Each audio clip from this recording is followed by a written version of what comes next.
here. Yeah, I think we spoke when we spoke before, Giles. You mentioned about it's one of the only debt markets that's not impacted by the rise and fall of interest rates and inflation as well.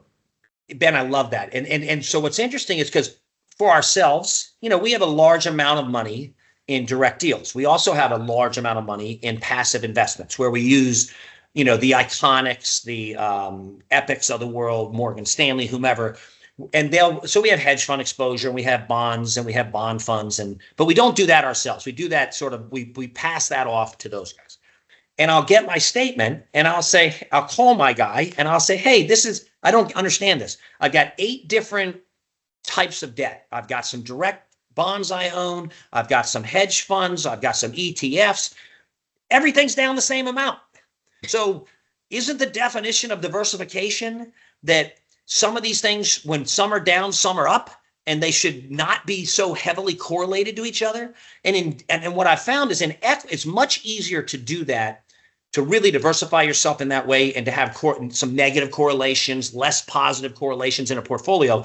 It's a lot easier to do that on the equity side than it is on the debt side. The debt side, unfortunately, most debt instruments, no matter what they are or where they are still fundamentally tied to interest rates.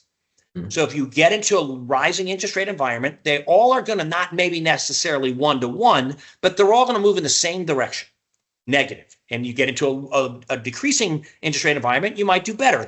But it's very difficult to get diversification. So Ben, you're right. I'm glad you reminded me of this, because one of the things we really liked about this early on was I'm like, it's funny. These guys have no connection to interest rates. Interest rates go up, interest rates go down, just does not affect our cost of capital.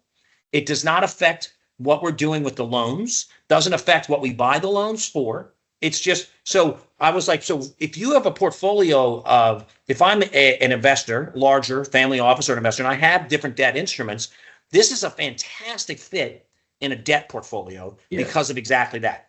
You're going to have times where we're 3 years into this and interest rates have really spiked in the UK. You've had a year of rising interest rates. Hopefully they get their act together over there.